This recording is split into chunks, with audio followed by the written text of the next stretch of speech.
There's really no two ways about it. It's do or die under the worst possible circumstances against the worst possible team.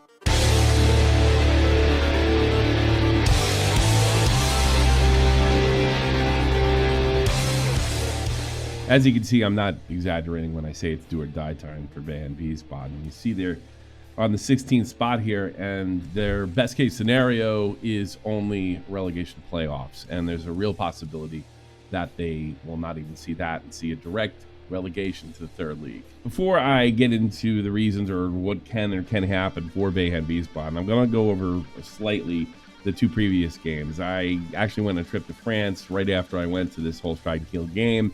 I attended it, and then I got to watch one from in a truck stop in France. So let me give you a background on what's going on. I would have recorded probably 2 or 3 more videos in between this time normally, but this is the first time I'm really getting a chance just to do it. So on May 5th, Wiesbaden was facing potential champion Holstein Kiel. Yeah, they're going for it. They're looking to win the league. Their promotion is pretty much all set. So this is a very tough team to play. This is also the first game for Niels Doring, who replaced Mr. Kaczynski right after the Gunther Firth disaster, and that's kind of set this whole thing in motion. Now, this game was a heartbreaker, like the Gunther Firth situation, but for much different reasons. They did seem to get the new coach bounced, right? Remember, right after Gunther Firth game finished, Coach Kaczynski was immediately fired and replaced by his assistant, Niels Doring, and he did seem to have this team passing a lot better. As you can see here, while the possession time is totally acceptable with a team like Holstein Kiel, they had more shots, and they put a lot of pressure. I mean, I felt really good when it was 0-0 going into the second half about the way they were playing. They just weren't finishing. We don't seem to get that production from the offensive midfield, and with the exception of our highest goal scorer, Wehen Wiesbaden, the other forwards have difficulty finding the back of the net as well. But overall, I was actually really happy with the way the team played.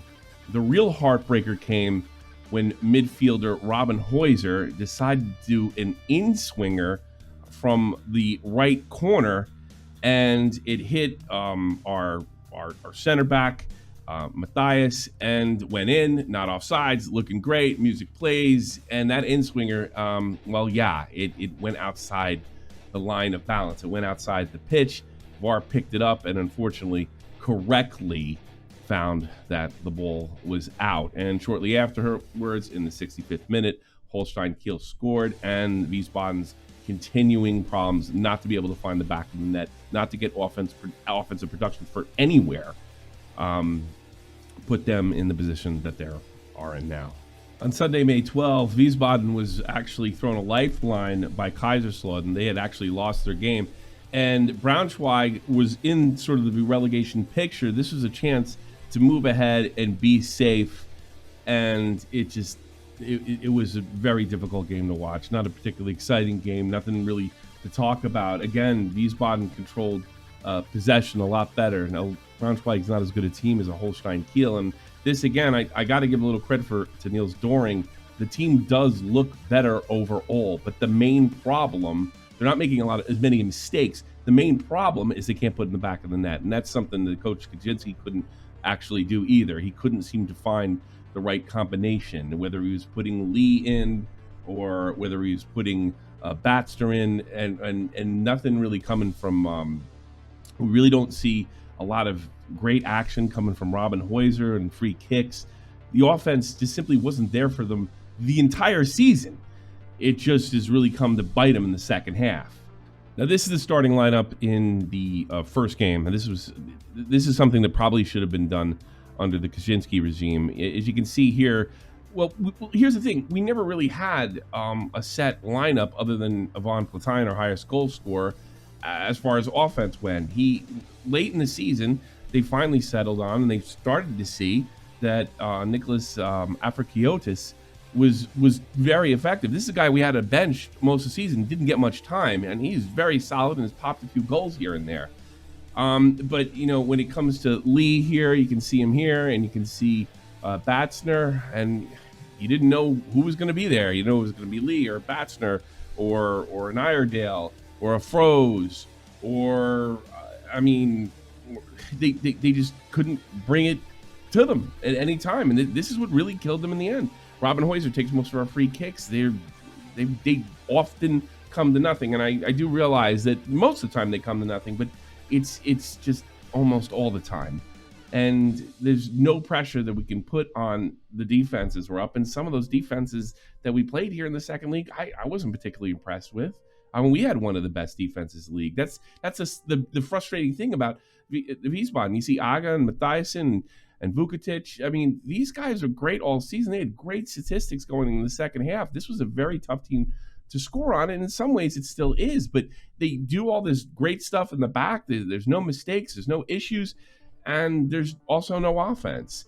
And I'm really happy that Doring has settled on Afrikiotis. I hope he puts him in the final game here. But these are the weaknesses that I see over in this area, no matter how the offense or what the formation was.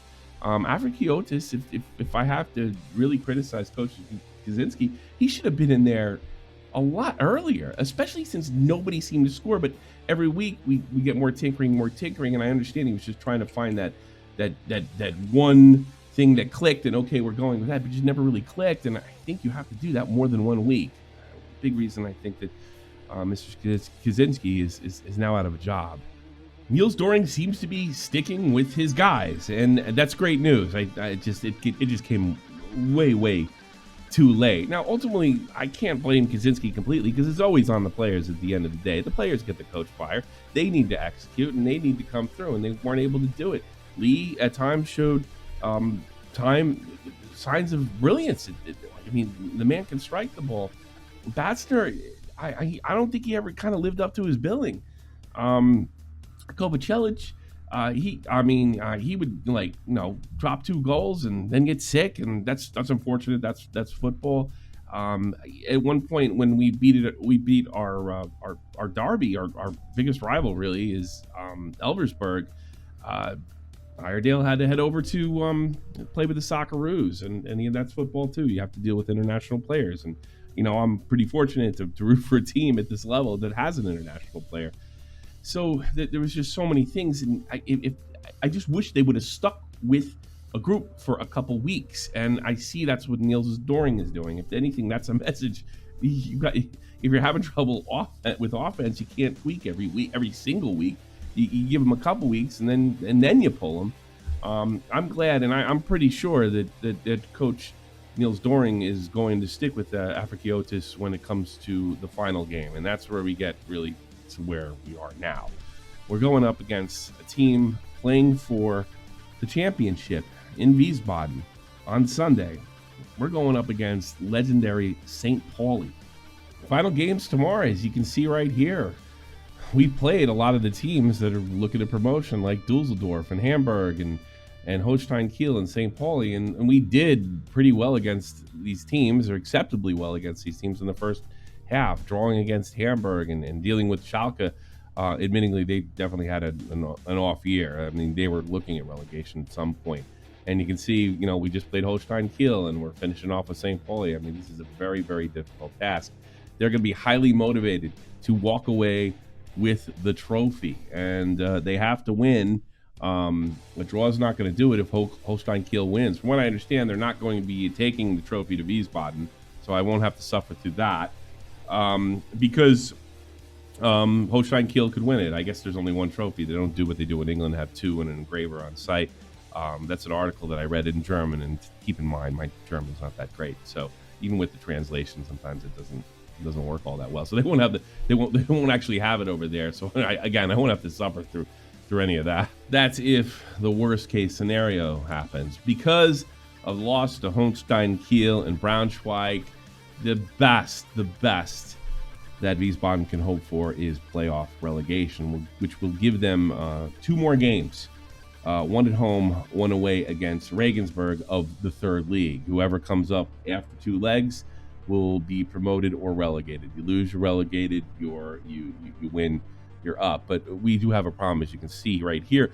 Hansa Rostock, they're only a point behind, and this basically puts us in this position. If we beat St. Pauli, the best team in the league for most of the season, that is playing for the title, We go right through in the sense that we get 2 more games, and that's it.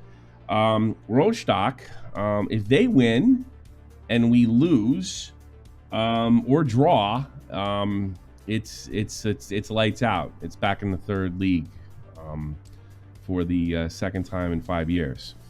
So this is a huge game, and it's not actually totally in their hands unless you can get a win or a tie, and also a tie from Rostock. As you can see here, Wiesbaden has a much better GD with a -13 versus Rostock's really pathetic -26. So if it does come down to a point tie, we will get those extra games. But that's what's so unfortunate about this. We shouldn't be here.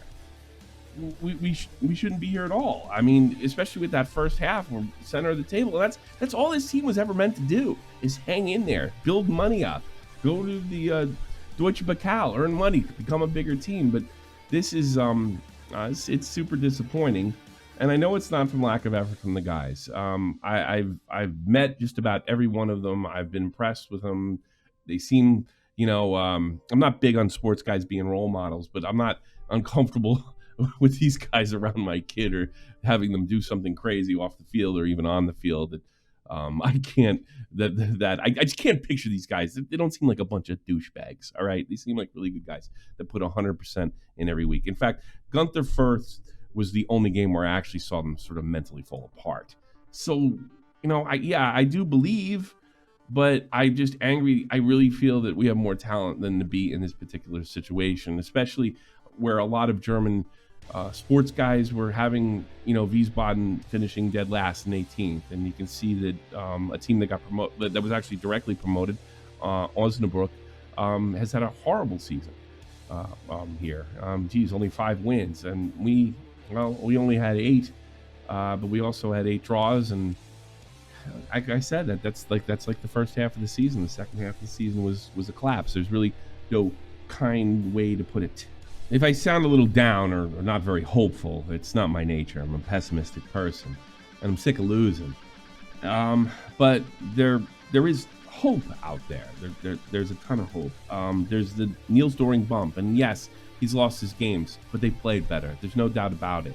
And I actually personally spoke to the captain, Sascha Markenhop, through DMs, and I'll quote him. I'll tell you exactly what he says. We know how to win during the playoffs, and they're essentially in a playoff situation, and he didn't seem to have a down attitude about it, which he's a better man than me, because I might be mentally defeated at this point. But they didn't show that against Braunschweig. They didn't show that, to be honest, against Holstein Kiel. And it was very comforting for me to hear that Sasha's going to get him. He even offered us tickets, my whole family, but we already have them. So that's really hopeful to me. And what I said before, I've met these guys. They're not quitters. They freaked out a little bit against Gunther Fürth. It's completely understandable. Like, nobody saw this situation. After the first half went by, it's like, wow, Wiesbaden's a lot better than I think a lot of the people were given credit for. And now they're kind of in a position where those people that didn't give them enough credit are kind of being proven right. But I don't really think that stops these guys. I don't expect anything than 100% effort. If the worst happens, I'll know they gave it 100%. I'll know they'll fight to the bitter end, because they always do. I'll never forget when they just seemed to be down and out after a player that's on my New York team, Emil Forsberg, scored a big goal against them in the Deutsche Pokal and the Bundesliga. Tried to tie it up desperately. He got himself a brace. They were 1 goal behind, and they just missed beating a great team, a Europe team like Leipzig. I know they'll give it 100%. I feel great after talking to Sascha. He's ready to go. He's ready to fight, and that's exactly what they're going to need. Like I said, I'm not one of these guys that's going to come in either for the Metro Stars or Wiesbaden and tell you like, oh, it's guaranteed, it's in the bag. It's just not my nature. I'm going to say what I feel, and right now I'm feeling pretty down. But after that conversation, and after a lot of what I've seen, I feel a lot better about it.